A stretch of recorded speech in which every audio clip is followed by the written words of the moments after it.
Hey everybody, Brett Rice, coreVISION Financial Group, coming to you today with another video in our series on financial topics. Today, we're going to be joined by our intern here at coreVISION, and we're going to talk about how to get started in budgeting and the things that kids need to know about when they get started with a budget. So today I'm joined by Caden Claxton. Yeah, so I'm Caden, and I'm a senior at Shoalville High School. I play basketball, and I intern here because I'm interested in the finance world. Right, when you need to know how much money you're making and how much money you can spend, right? Yeah. What can, like, as you get to be an adult and you get more bills, you're going to need to know how much money you have to spend, whether you can afford to buy something new. And that really comes into play when you start looking at buying a house and buying vehicles and, you know, going on vacations and stuff like that, because those things are expensive. And so you need to know how they fit into your budget. So for you, though, you're a little different than an adult, right? You're a teenager, still in high school, but soon you're going to be going to college. Yeah. And then you're going to be a little responsible for your own money at that point, right? You're probably going to get a certain amount of money each month or something, and you got to figure out, hey, how do I make that money last all month? When it comes to eating out and going out with friends or, you know, even taking a girl on a date, you got to know, well, how much money do I have available to do these things? And when you go to do that, you know, your situation in college is going to be a little different than as an adult getting started. But, you know, you need to know how much money you got coming in. What are your expenses? And then what are your goals, right? We got to start talking about financial goals, saving money for a vacation, you know, a lot of things like that. So as we get started here, do you have any questions about, like, the budget itself or anything? I'm just wondering, like, what are some strategies that you can use in order to budget for a young person, maybe someone like me? There's a lot of different strategies. There's different types of budgets where, like, people call it a zero balance budget, where people budget every dollar they make. So a lot of the budget theory and ideology is you've got to tell your money where it's going, or it's going to go a bunch of places on its own and you're never going to know. So if you don't say, hey, I want to put, 10% away for savings, got to pay for my rent, I got to pay my car insurance, I got to buy gas. If you don't, like, earmark those things and you just say, hey, I've got $500 this week, what am I doing with it? You'll just spend it. Next thing you know, you'll be at McDonald's a couple times. You'll be at Starbucks. You'll be at Dunkin', getting some pizza. And next thing you know, you're like, I don't have enough money to pay my bills now. So there's a couple strategies on how to start that in the beginning. A lot of people start with you pay yourself first. So first thing you do is take that 10% and put it in your savings, right? Or whatever that number is. I'm just using 10%. And then you look at your bills after that. Because a lot of times, if you don't take your savings out in the beginning, when you get down to the bottom, there's not enough money left to match that savings goal you have. So if you don't take it right out of the top, as an adult, when you get started, you have a job and a 401k retirement savings plan, that money comes out before you get paid. Right? Because if it didn't and you had to go put it back in, a lot of people wouldn't do it. So it's just a lot easier. We take that out of your paycheck. It goes right in, paying yourself first. So a lot of people like to carry that theory over into their own budget, because right on top of that retirement savings, you're going to want to save for financial goals in addition to that. Mm-hmm. You and your friends might want to go on a guy's trip somewhere, and you're going to have to save that money for it, right?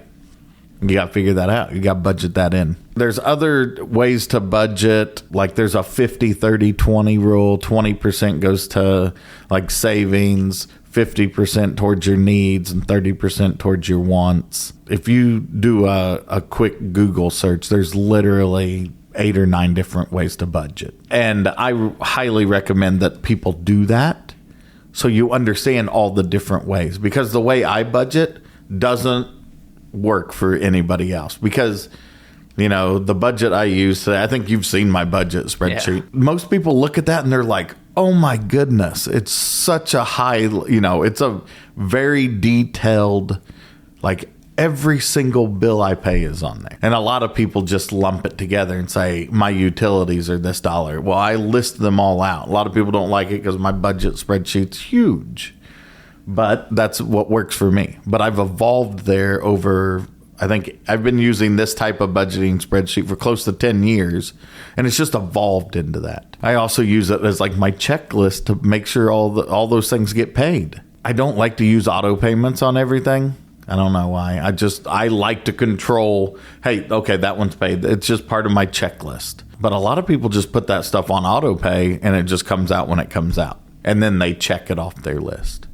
So there's different ways to do that. And you've just got to find out which method works best for you and for everybody. And the only way you're going to know what all the options are is if you do some research. For some reason, there's a budgeting type that I use with people a lot, and I cannot think of what the name of it is for the life of me right now. But, putting a little bit of effort in there to just do some research is a great place to start. And then you got to know your income and then know your bills. A lot of times we'll recommend people go get last month's bank statement and go through it line by line and add those things up and see how much money you spent eating out. See how much you spent on things on gas, things that aren't controlled, or I'll say fixed costs, like your car payment, your mortgage payment, rent, those things, they're going to be the same amount every month. Your utilities are not. They're going to vary, right? Your gas is much higher during the winter for your home and much lower in the summer. Your electric usually goes the other way. It's usually a little lower in the winter and higher in the summer because of running the AC. But it just depends on the utility or the appliances in your home. So studying those and understanding those, where your expenses are. Because a lot of people will be like, oh, I don't spend very much money going out to eat. Well, if you look at it over the course of a month, it could be a couple $100. Like on my budget, I put a dollar amount to spend on groceries. And the first time my wife and I sat down and went through the budget, because I'd done it by myself, and then I thought, hey, you need to get involved in this. And she looked at it and she said, there's no way we spend that much money on groceries. And I said, we spend that much money on groceries. I mean, we have a lot of kids eating at the house. We have a lot of adults eating at that house. So it gets very expensive. But making sure there's a line item for that. You don't want to get to the end of your bills and then go, I don't have any money to buy groceries. Right? You got to figure that stuff out in advance to know what you can afford.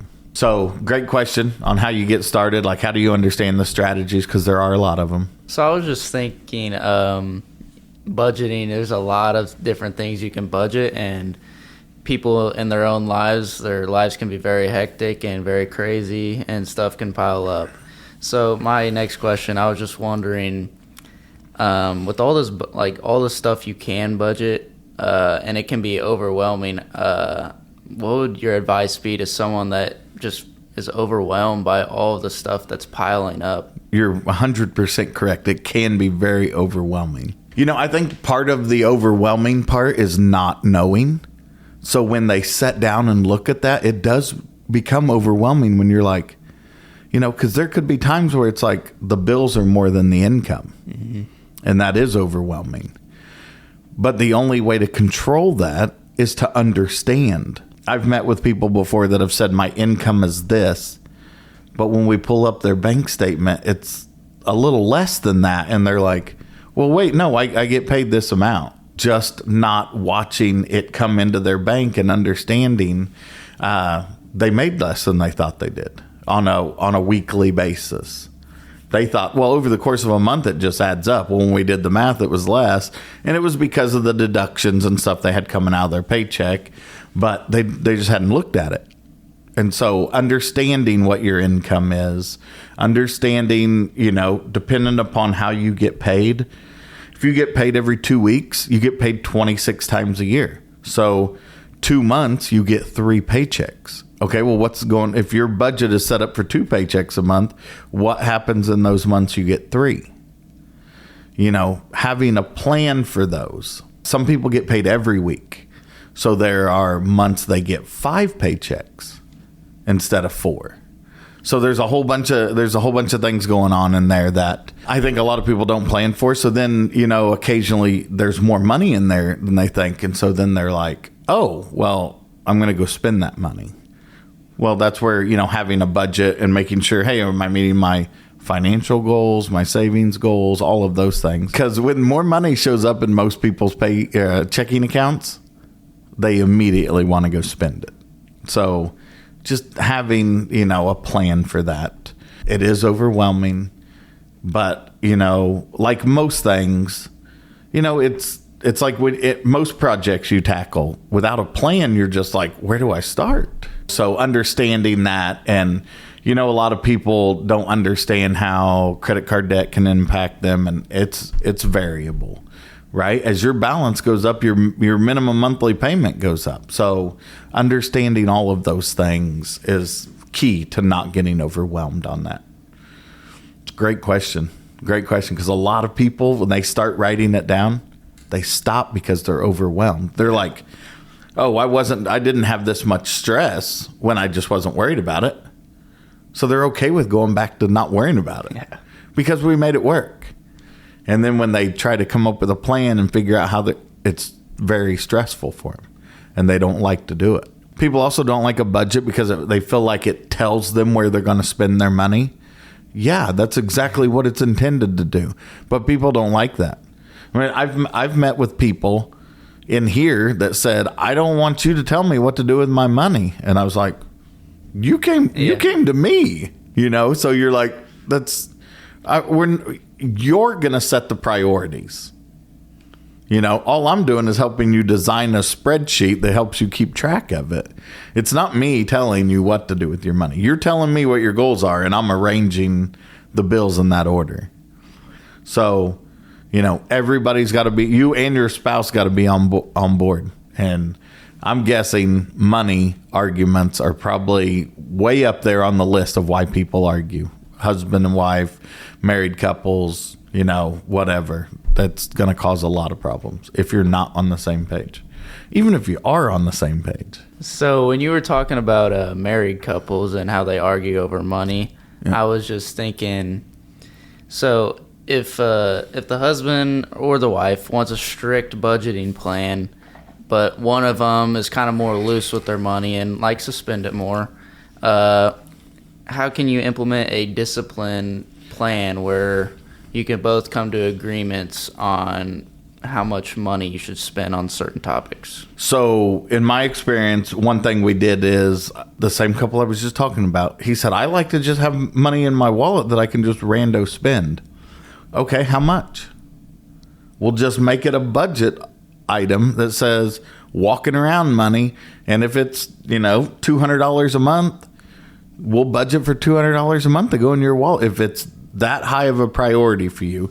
Now, we got to get your partner here to agree, right? Because we need you both to be on the same page. You both agree to $200, which, you can help the one partner with the other by saying, well, he's doing it now and it's working. So we should be able to, continue on carrying cash and it not impact the budget. But you might do the budget and you say, hey, we need that $200. Or we need to increase our income by $200. Because, right, that's one thing that this does is it can show you, hey, our income isn't as high as we'd like for it to be. Okay, what are we willing to do? Are we willing to go get a part-time job? Are we willing to do side jobs? Are we willing to do, what are we willing to do? Are we willing to cut something out of your budget? Like, I've sat here and talked to people and been like, how much TV you guys watch? And they'll be like, not a ton. Why? I'll be like, once you get rid of your cable, once you get rid of your, just depending upon the situation. Sometimes people's budgets are just to that point to where they're like, well, cable's expensive. I mean, it can be $150 a month or more. So when people want to, really have that discussion, if you want to carry that money in your wallet, we're going to get rid of cable. You guys are going to decide that. I'm not deciding that. I'm just saying that's something I'd get rid of if you don't watch it a ton. But you're 100% correct. One of the things that you need to do right off is get them on the same page. And they're both going to have things, right? The one partner might I want some money to occasionally go shopping. Okay, well, how do we budget for that? Say we put $100 in there a month, and once every 6 months, you get to go take $600 and go shopping. Or whatever whatever that is. One may want vacations, and the other one doesn't want vacations. It becomes a lot like marriage counseling. It is. I mean, I've sat in meetings where it's uncomfortable. Somebody will get mad because the other one says, I think we should cut that out.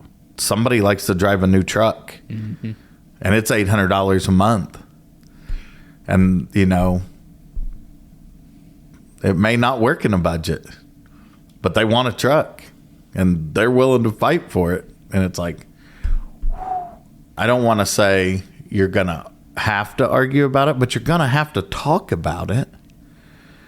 You know, unless you completely, I mean, there are couples out there who completely separate their money. I have friends that are in their 40s, been married long time. They both have their own checking accounts. There's this person pays these bills, this person pays these bills, and their money is never mixed. I think that's insane, but it works for them. Now, sometimes that's driven by the fact one person makes more money than the other. They've just always done it that way. They did it like when they got together, they never mixed their money. And so they always left it that way. There are so many different ways to do this, and not one way works for everybody. Like, I don't know how you'd function not knowing how much money your partner has. I would constantly be worried about that. Oh my gosh, do they have enough money? I would just be worried about it all the time. Are they budget? Do they have a spreadsheet? Do they know where their money's going?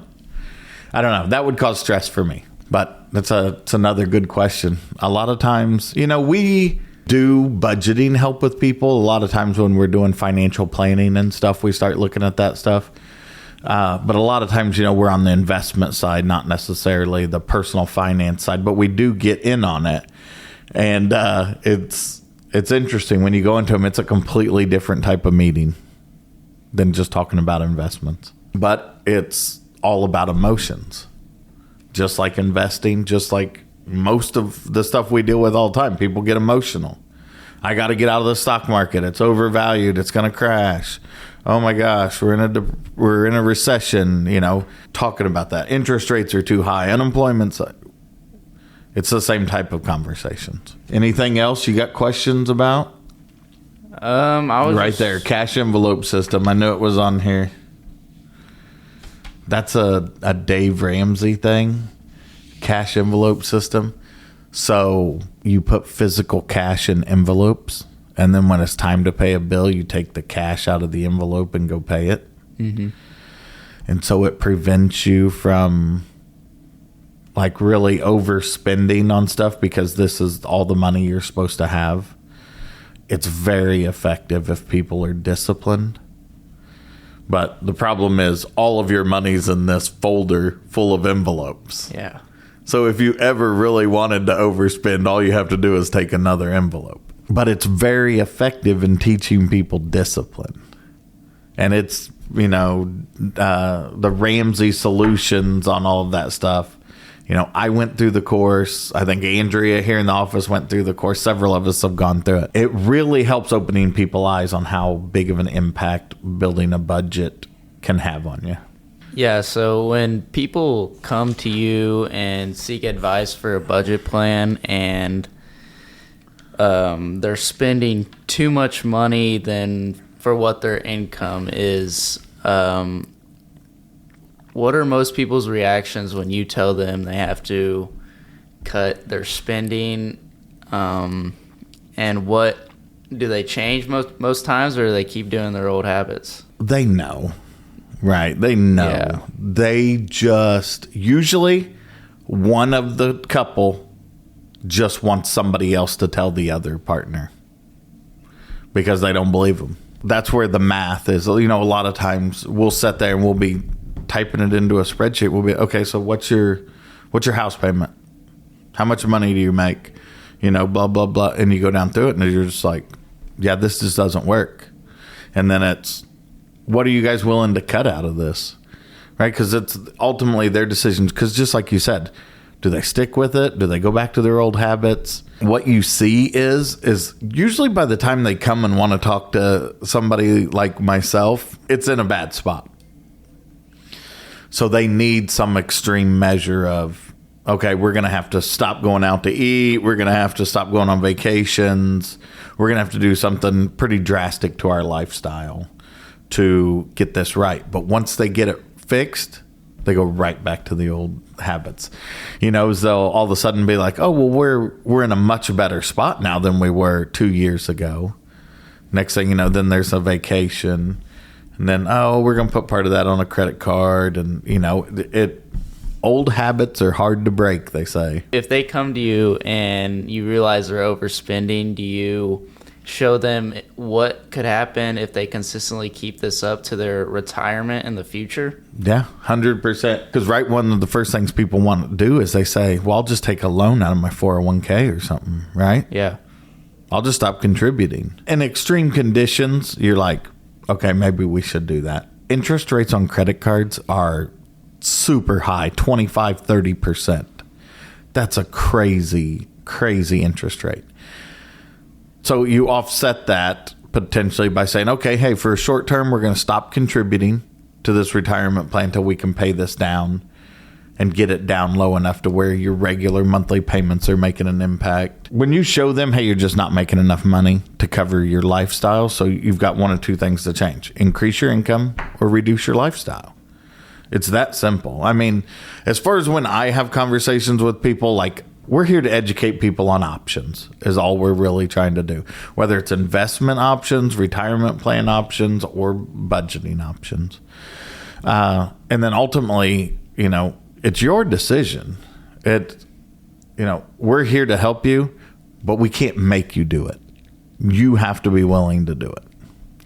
So a lot of times it's just presenting a plan and then, calling them a month later, calling them 3 months later. Hey, how's that going?